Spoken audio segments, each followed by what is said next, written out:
बिस्मिल्लाहिर्रहमानिर्रहीम रब्बि इश्रह ली सदरी वयस्सिर ली अमरी वहलुल उक़्दतम मिन लिसानी यफ़क़हू क़ौली।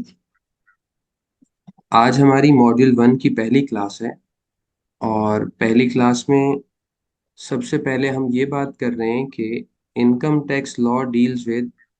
इसका मतलब ये है कि आप इनकम टैक्स को सीखना, समझना, प्रैक्टिकल लाइफ में उसकी इम्प्लीमेंटेशन सीखना चाहते हैं। इसका मतलब ये है कि आपका ऑब्जेक्टिव है कि आप इनकम टैक्स को समझें और सीखें, उससे कंसल्टिंग करें, टैक्स ऑफिस से लाइजन वर्क करना आ जाए, वकील कोई बात कर रहे हैं तो आप उसी फ्रीक्वेंसी में उसको समझें। एफबीआर का ऑफिसर कोई बात कर रहा है, आपके सामने बैठा है या नोटिस के ज़रिए आपसे कोऑर्डिनेट कर रहा है तो आप उसकी फ्रीक्वेंसी में बात कर सकें। तो ये सब कुछ कब होगा? ये सब कुछ उसी वक़्त हो सकेगा कि जिस टॉपिक पर वो बात कर रहा है, मैं भी उस टॉपिक को सीख लूँ। जब मुझे एक वो बात आएगी जिसके बारे में बात हो रही है, तो हम अच्छे अंदाज़ से गुफ्तगू कर सकते हैं, नोटिसेस के रिप्लाईज़ दे सकते हैं, रिटर्न्स बना सकते हैं और बेसिकली एफबीआर और इनकम टैक्स और टैक्स पेयर 3 ही लोग होते हैं। 3 लोग कौन होते हैं? एक टैक्स पेयर है और एक टैक्स प्रैक्टिशनर है और एक एफबीआर है। तो इन 3 लोगों के दरमियान कम्युनिकेशन रहती है और इसको बहुत अच्छे से करने के लिए आपको इनकम टैक्स सीखना है। तो इ इसके बाद अगर हमें ये पता चल जाए कि इनकम टैक्स में होता क्या है, तो पहला जो पॉइंट है वो इसी के बारे में है कि आपके माइंड में क्लैरिटी आए कि आप इनकम टैक्स जो पढ़ रहे हैं वो एक्चुअली डील किस चीज़ से करता है, वो किस चीज़ के बारे में है। बहुत से इसमें नए भी स्टूडेंट्स भी हैं तो बिल्कुल बेसिक से मैं स्टार्ट कर रहा हूँ ताकि अगर किसी ने इनकम टैक्स कभी नहीं पढ़ा, कभी किताब नहीं खोली हुई तो वो भी अंडरस्टैंड करे इस चीज़ को। कुछ लोग अकाउंटिंग के बैकग्राउंड से नहीं भी होंगे, तो वो भी इस चीज़ को अंडरस्टैंड करें। तो इनकम टैक्स लॉ में हम बेसिकली 6 चीज़ें अगर सीख लें, तो इनकम टैक्स लॉ पर हमें कमांड आ जाएगी। हम इनकम टैक्स से रिलेटेड हर चीज़ को हैंडल कर सकते हैं। पहली चीज़ है टैक्स कंप्यूटेशंस कि किसी टैक्स पेयर की टैक्स लायबिलिटी कैसे वर्कआउट होगी। या इसको ये कह सकते हैं कि इनकम टैक्स लॉ में क्या बातें लिखी हैं तो हम उनको 6 बातों में समराइज़ कर सकते हैं।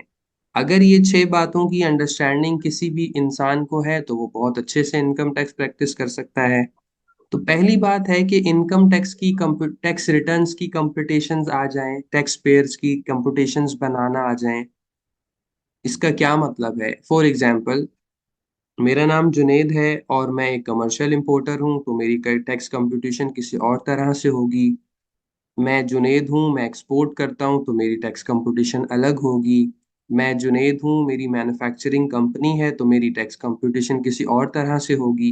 तो इस टैक्स कंप्यूटेशंस को सीखना, यानी इस टैक्स कंप्यूटेशन के बारे में कहाँ से पता चलता है? आपको इनकम टैक्स की किताब से पता चलता है, ताकि आप हर एक टैक्स पेयर की प्रोफाइल को देखते हुए उसकी सही टैक्स कंप्यूटेशंस कर सकें। दूसरी चीज़ इनकम टैक्स लॉ में ये बताई जाती है कि आप टैक्स कंप्यूटेशन तो कर चुके, अब आप अपनी रिटर्न फाइल कैसे करेंगे और आपको क्या-क्या रिकॉर्ड मेंटेन करने की ज़रूरत है। तो ये दूसरी बात होती है। तीसरा चैप्टर लॉ में ये होता है कि आपने रिटर्न जमा करा दी, रिकॉर्ड मेंटेन कर लिए, तो आपकी असेसमेंट भी हो सकती है, आपका ऑडिट भी हो सकता है। उसके क्या पैरामीटर्स होंगे, उसका क्या प्रोसीजर होगा, इसके बारे में बात होती है।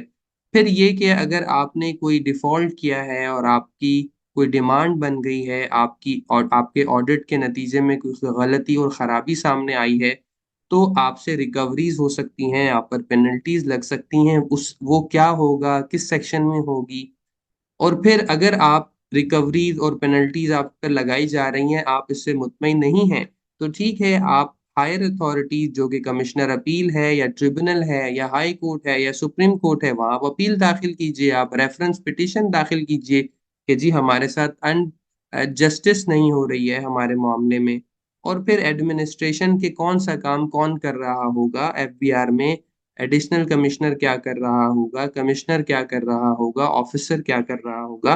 तो ये 6 बातें हैं जो कि इनकम टैक्स लॉ में लिखी हुई हैं। अगर कोई भी आदमी इनको समझ लेगा तो उसके लिए आगे के क्या मराहिल हैं भाई, टैक्स कंप्यूटेशन बनानी है, रिटर्न फाइल करनी है, असेसमेंट देखनी है, नोटिसेस देखने हैं, अपील दाखिल करनी है, लोगों से इंटरेक्ट करना है, तो वो ये सब काम कर सकता है। उसके बाद आगे चलते हैं।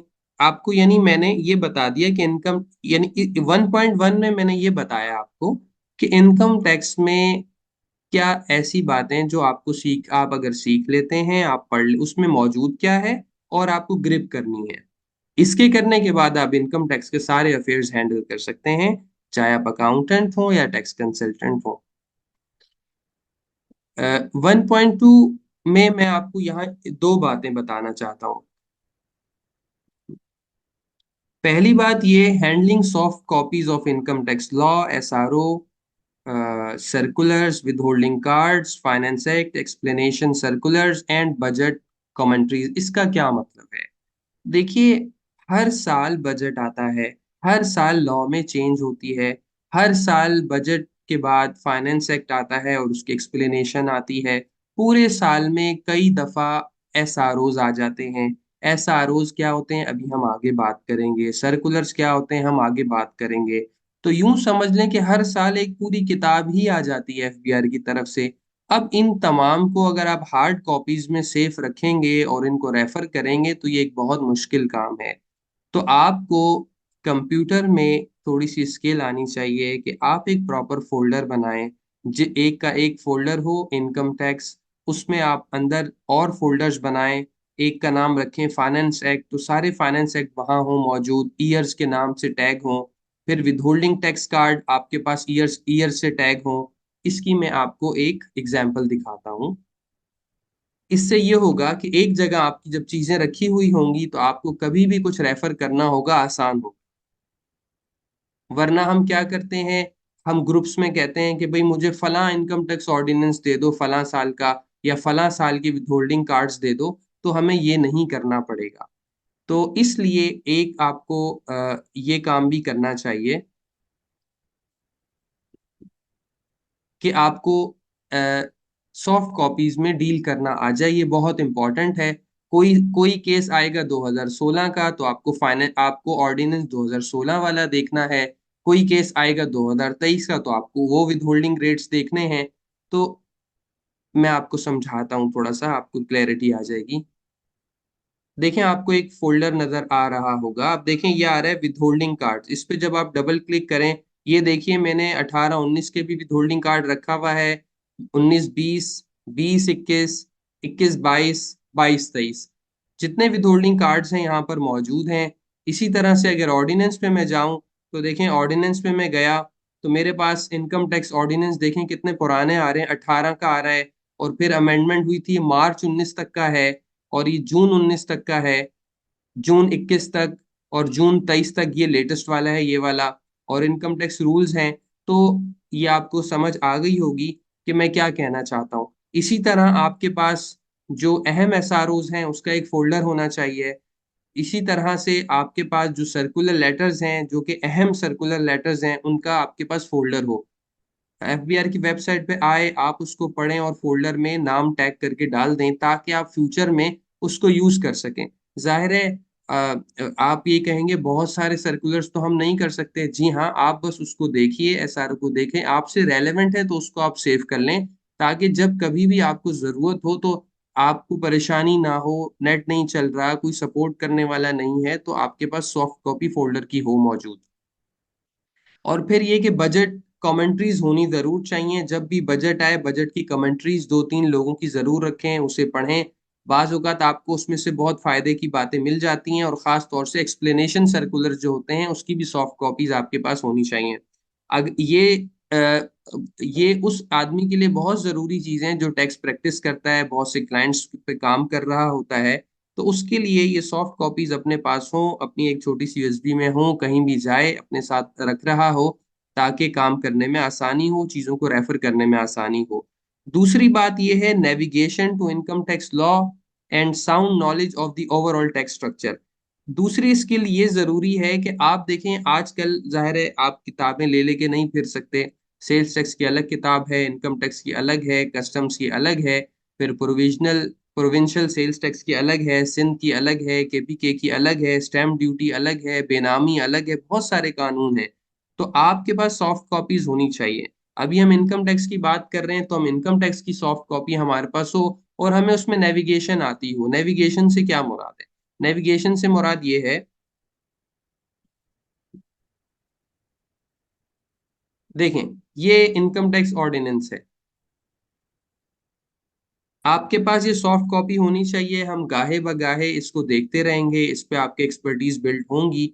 अब फॉर एग्जांपल, आप यहाँ मौजूद हैं या आप यहाँ मौजूद हैं, आपको किसी ने कहा वो सुपर टैक्स का एक सेक्शन आया था फाइनेंस एक्ट 2022 में, वो सेक्शन कहाँ है, क्या है। अब आप किताब खोलने के बजाय फौरन इसमें नेविगेट करें। आप कंट्रोल एफ कीजिए, एक मिनट, आप कंट्रोल एफ करके यहाँ आप लिखें सुपर टैक्स। तो देखिए ये आपको फौरन इसमें सर्च करेगा डॉक्यूमेंट में, और जहां जहां सुपर टैक्स लिखा है वहां वहां आपको ले जाएगा। अच्छा, ये आप टैक्स से भी सर्च कर सकते हैं, और जाहिर है आपको अगर सेक्शन का रेफरेंस नंबर आता है तो आप उससे भी तलाश कर सकते हैं। फॉर एग्जांपल, यहाँ टैक्स के बजाय मैं टैक्स भी लिख सकता हूँ, लेकिन अब देखें ये बहुत, इसने बताया 14 जगह पर ये लिखा हुआ है सुपर टैक्स, ये देखें 13वीं जगह पर लाया ये super tax on high earning person. मैं यहीं आना चाहता था, मेरा बहुत टाइम बच गया, मुझे किताब नहीं खोलनी पड़ी, और अपडेटेड लॉ है। तो मुझे देखें ये 3 नंबर ये बताता है, ये रेफरेंस ये कब इंसर्ट हुआ था, देखें ये 3 नंबर बताता है कि इंसर्टेड बाय फाइनेंस एक्ट 2022। और फाइनेंस एक्ट 2022 का मतलब ये होता है कि ये एक्ट एप्लीकेबल है 1 जुलाई 2022 से। ठीक है, तो 1 जुलाई 2022 से, यानी कि फाइनेंस एक्ट 2022 जब भी आपके सामने आए तो आप समझ जाएं ये टैक्स ईयर 2023 से एप्लीकेबल है। अच्छा, फाइनेंस एक्ट 2019 का क्या मतलब होता है कि ये जो फाइनेंस एक्ट है 2020 से एप्लीकेबल है। तो देखें, आप यहाँ से नेविगेट करें, इसी तरह से अब मैं चाहता हूं, मैं वन एक कमीशन का सेक्शन है 233, तो मैं लिखूंगा 233, फौरन मुझे वहां ये लेकर चला जाएगा। ताकि ये चीजें इसलिए हैं ताकि मैं जल्दी जल्दी अपना टाइम बचा सकूं, सेक्शन में जा सकूं। अच्छा, जाहिर है ये फौरन नहीं लेके जा रहा, बड़ा डॉक्यूमेंट है, एक आध मिनट लगा रहा है, फिर डिपेंड करता है आपका कंप्यूटर कैसा है, उसकी प्रोसेसिंग कैसी है। तो ये नेविगेशन की मैंने आपसे बात कर ली। उसके बाद हम आते हैं, हमारे पढ़ने का तरीका कार क्या होगा। हमारे पढ़ने का तरीका कार ये होगा कि स्टडी फ्रॉम ओरिजिनल लॉ, हम ओरिजिनल लॉ पढ़ेंगे, हम कोई नोट्स वोट्स रेफर नहीं करेंगे। देखिए, अगर आपको मैं सिर्फ ये बता दूं कि सुपर टैक्स क्या है, और अपने नोट्स बनाकर 3 4 बुलेट्स में बता दूं, तो कल को जब सुपर टैक्स में चेंज आएगा तो आप ना ही सेक्शन रेफर कर सकेंगे, और ना ही उस चेंज की वजह मालूम कर सकेंगे, और उस चेंज से इम्पैक्ट क्या आएगा आप मालूम नहीं कर सकेंगे। फॉर एग्जाम्पल 153 टैक्स के रेट्स क्या होते हैं, मैं आपसे कहूं कि अगर आप गुड्स खरीदते हैं तो 4.5% टैक्स कटेगा।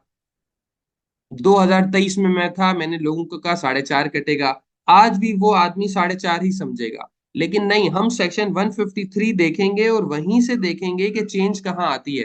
तो क्योंकि आज 5.5 हो चुका है, जिसने 153 लॉ से पढ़ा होगा, ओरिजिनल लॉ से, तो वो 5.5% उसको पता होगा, कल अगर 6 हो जाएगा, 8 हो जाएगा, उसको ट्रैकिंग आती होगी, वो ऑर्डिनेंस को समझता होगा। तो हम ओरिजिनल लॉ से पढ़ते हैं। नोट्स जब हम आपको देते हैं तो उसमें एक ब्लैक कलर की टेक्स्ट होती है जो कि ओरिजिनल लॉ की कॉपी पेस्ट होता है, और जो ब्लू कलर आसानी के लिए लिख दिया जाता है उसमें एक्सप्लेनेशन और एग्जाम्पल होती है। तो हम पढ़ते ओरिजिनल लॉ को हैं, लेकिन थोड़ी आसानी पैदा करने के लिए हम ब्लू कलर में एक्सप्लेनेशन और एग्जाम्पल्स डाल देते हैं ताकि हमें समझना आसान हो।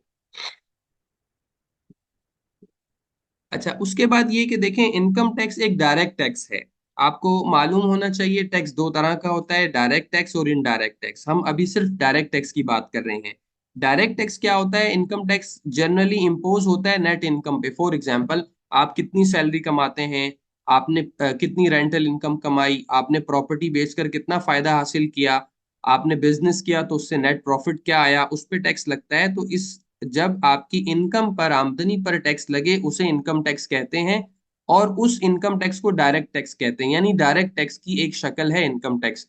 तो इसके बारे में मैंने यहाँ लिखा है कि income tax ordinance, the income tax ordinance generally impose tax on tax payers net income. मैंने यहाँ जर्नली लिखा है, ये आगे जब आप पढ़ते जाएंगे तो आपको समझ आ जाएगी कि नेट इनकम पे हर जगह ऑर्डिनेंस टैक्स नहीं लगाता, लेकिन कॉन्सेप्ट यही है डायरेक्ट टैक्स का कि आपकी इनकम पर टैक्स लगे। Calculated using specific tax rates, ये कुछ टैक्स रेट गिवन होते हैं, ये भी अभी आज ही हम बात कर लेंगे कहाँ गिवन होते हैं। नेट इनकम को मल्टीप्लाई करते हैं आप टैक्स रेट से तो आपका टैक्स आ जाता है। The law categorised all income into five five heads for tax assessment. हम सेक्शन नंबर 11 अलग से डिटेल में पढ़ेंगे, लेकिन यहाँ देख ये समझ लें कि जितनी तरह की भी इनकम्स होती हैं वो इन 5 हेड से बाहर नहीं जा सकती। या वो सैलरी के हेड में आएगी, या वो प्रॉपर्टी के हेड में आएगी, या बिजनेस में, या कैपिटल गेन में, या इनकम फ्रॉम अदर सोर्स में। अच्छा, अभी तो जाहिर है हम सेक्शन 11 नहीं पढ़ रहे, अभी तो ये समझाना है कि डायरेक्ट टैक्स क्या होता है। अब देखें, इसको समझने के लिए ये समझिए कि एक कंपनी है स्मॉल कंपनी। स्मॉल कंपनी एक अलग कॉन्सेप्ट है इनकम टैक्स ऑर्डिनेंस में, ये भी हम देखेंगे। एक स्मॉल कंपनी है, उसका टैक्सेबल इनकम था 100 मिलियन, और उसका टैक्स रेट 20% है। ये कहाँ लिखा होता है ये भी हम पढ़ेंगे। तो 20% टैक्स रेट था, तो 100 मिलियन की आमदनी पर 20% टैक्स रेट लगाया तो उसका इनकम टैक्स चार्जेबल या इनकम टैक्स एक्सपेंस कितना आया? 100 मिलियन मल्टीप्लाई 20%, देखें 20 मिलियन आया। अब ये जो 20 मिलियन है इसकी अकाउंटिंग एंट्री क्या करेगी कंपनी? कंपनी करेगी इनकम टैक्स एक्सपेंस डेबिट और इनकम टैक्स पेबल क्रेडिट। अब देखें, इनकम टैक्स खर्चा भी कंपनी का है और पेमेंट भी कंपनी ने करनी है। डायरेक्ट बर्डन है कंपनी का ये। तो हम क्या कंक्लूड करेंगे? We can say that income tax is a tax burden of the tax payer for the income drive. तो जो उसने 100 मिलियन की इनकम कमाई थी उसके ऊपर उसने टैक्स अदा कर दिया। तो इनकम कमाने की वजह से ये एक टैक्स दिया गया है, जो कि एक बर्डन है कंपनी का। इस तरह के टैक्स को डायरेक्ट टैक्स कहते हैं। आगे बढ़ते हैं। फिर मैं आपको ये समझाऊं कि इनकम टैक्स लॉ के अंदर आप क्या क्या चीजों पर कमांड रखेंगे कि आप इनकम टैक्स के चैंपियन बनेंगे। नंबर 1 ये है कि आपको इनकम टैक्स लॉ आना चाहिए। इसको प्राइमरी लॉ कहते हैं। क्यों कहते हैं? क्योंकि ये लेजिस्लेटर बनाता है। नेशनल असेंबली लॉ बनाती है, सेनेट उसको अप्रूव करता है, प्रेसिडेंट उस पर अपनी कंसेंट देता है, वो लॉ बन जाता है। हम इसे कहते हैं पार्लियामेंट्री लेजिस्लेशन से एक लॉ बन जाता है। अच्छा, एक दूसरा तरीका ये भी होता है कानून बनाने का कि अगर पार्लियामेंट मौजूद नहीं है तो सदर साहब क्या करते हैं, खुद अपने साइन से एक लॉ प्रोमोलगेट कर देते हैं, यानी अनाउंस कर देते हैं, तो वो एप्लीकेबल हो जाता है। अच्छा, फिर जब नेशनल असेंबली आती है अगर उसे रिजेक्ट कर दे तो वो लॉ नहीं रहता, अदरवाइज वो लॉ रहता है, उसको वो अप्रूव कर दे तो। अब इसी तरह देखें, इनकम टैक्स ऑर्डिनेंस जो है ये उस वक्त बनाया गया जबकि नेशनल असेंबली मौजूद नहीं थी, मुशर्रफ साहब के जमाने में आया, इसलिए देखें इसको ऑर्डिनेंस कहा है। आप अपनी दिलचस्पी के लिए चैट जीपीटी पे जाकर या गूगल पे जाकर या बार्ड पे जाकर लिख सकते हैं कि what is the difference between act and ordinance. तो ये एक लॉ के स्टूडेंट को पता होना चाहिए कि ऑर्डिनेंस जब लिखा हो तो क्या मतलब है। सेल्स टैक्स ऑर्डिनेंस क्यों नहीं है, सेल्स टैक्स एक्ट है जबकि इनकम टैक्स ऑर्डिनेंस है। तो इन दोनों को आप समझ सकते हैं। बहरहाल, आपको लॉ की प्राइमरी लॉ की किताब इनकम टैक्स ऑर्डिनेंस आनी चाहिए, जिसको जाहिर है सदर साहब ने प्रोमोलगेट कर दिया था। उसके बाद नेशनल असेंबली ने भी उसको लेटर ऑन उसको एग्री कर लिया, और इसीलिए आज ये कानून मौजूद है, इसको स्टक डाउन नहीं किया। उसके बाद दूसरा डॉक्यूमेंट आपको आना चाहिए इनकम टैक्स रूल्स का। देखिए, ऑर्डिनेंस एक लॉ है, इस ऑर्डिनेंस पे अमल कैसे होगा रूल्स आपको बताते हैं। मिसाल के तौर पर ये प्रोसीजर की किताब है, मैं आपको एक मिसाल देता हूँ। फॉर एग्जांपल, हम सेक्शन 82 को रेफर करते हैं लॉ से। ये देखिए, सेक्शन 82 ये कहता है कि रेजिडेंट इंडिविजुअल कौन होता है। अच्छा, इनकम टैक्स ये रेजिडेंट और नॉन रेजिडेंट का एक अलग टॉपिक है, हम डिटेल में इसको पढ़ेंगे। इनकम टैक्स उस इंसान पर लगता है या उस कंपनी पे या उस पार्टनरशिप फर्म पे जो रेजिडेंट होती है। जो रेजिडेंट नहीं होती उस पे इनकम टैक्स नहीं लगता। अब देखें, इसमें ये लिखा है कि एक आदमी, एक इंडिविजुअल की हम बात कर रहे हैं, वो एक टैक्स पेयर में उस वक्त रेजिडेंट होता है जब वो, ये देखिए, 183 डेज रहता है पाकिस्तान में मौजूद, या उससे ज्यादा दिन। लेकिन ये कैसे पता चलेगा कि भाई ये 183 डेज कौन से हैं? मतलब क्या मैं इसमें ईद का दिन शामिल करूं, क्या स्ट्राइक का दिन शामिल करूं, छुट्टी का दिन शामिल करूं? अब ये देखें, ये आपको इनकम टैक्स रूल के अंदर रूल नंबर 14 में बताया जा रहा है। रूल नंबर 14 में रेजिडेंट इंडिविजुअल के डेज कैसे काउंट होंगे ये देखिए बताई जा रही है कि आप हॉलीडे भी काउंट करेंगे, अगर छुट्टी है, स्ट्राइक है, वो दिन भी काउंट करेंगे, लॉकआउट हुआ हुआ है वो दिन भी काउंट करेंगे, अगर वो थोड़ी देर के लिए यहाँ रुका है या हॉलीडे वगैरह वगैरह। या देखिए, पूरा एक प्रोसीजर बताया है नंबर ऑफ डेज काउंट करने का। तो ये आपको बताना चाह रहा था कि रूल्स किस लिए होते हैं। रूल्स, अगर कोई सेक्शन ऐसा है जिसके लिए किसी प्रोसीजर को बताना जरूरी है, मिसाल के तौर पर सेक्शन नंबर 114 में वो कहता है रिटर्न जमा कराएं, लेकिन रिटर्न के क्या फॉर्म होंगे, उसमें क्या क्या लिखा जाएगा, किस तरह का टेबल होगा, वो रूल्स में, रिटर्न की एक पूरी कॉपी रूल्स में दी जाती है कि आप रिटर्न भरेंगे सेक्शन 114 के मुताबिक, लेकिन भरेंगे कैसे, किस फॉर्म में, वो फॉर्म रूल के अंदर दिया जाता है। उसके बाद आपको देखने हैं स्टेटूटरी रेगुलेटरी ऑर्डर, एसआरओ, हम कहते हैं एसआरओ आ गया, एसआरओ आ गया, तो एसआरओ को कहते हैं स्टेटूटरी रेगुलेटरी ऑर्डर्स। इसके लिए आप रेफर कर सकते हैं सेक्शन नंबर 37। अच्छा, ये क्या होते हैं? अच्छा, ये डेलीगेटेड लेजिस्लेशन है। इसका क्या मतलब है? लॉ मेकर क्या करता है, जब कुछ बात लिखता है तो ये कह देता है, अभी बल्कि एग्जाम्पल से समझाता हूं, ये समझ लीजिए कि ये डेलीगेटेड लेजिस्लेशन है और binding, binding part of, being part of primary law, binding for every person. अभी ये क्लियर हो जाएगा आपको मतलब क्या है। अब आप देखें, हम पहले सेक्शन 181 ई देखते हैं। देखिए, हम सर्च करते हैं 181 ई। इसको समझाने के लिए मैं आता हूं सेक्शन नंबर 181 ई पर, और साथ ये देखिए ये आ गया। देखिए 181 ई है record of beneficial owner. Every company and association of partners, इसका मतलब होता है partnership firm, shall electronically furnish particulars of its beneficial owners in such form and manner as may be specified. अब देखिए ये जो जुमला होगा ना पूरे लॉ में जहां जहां लिखा है, अब लेजिस्लेटर ने क्या किया, ओरिजिनल लॉ में लिख दिया एज मे बी प्रेस्क्राइब, और पावर दे दी है एफबीआर को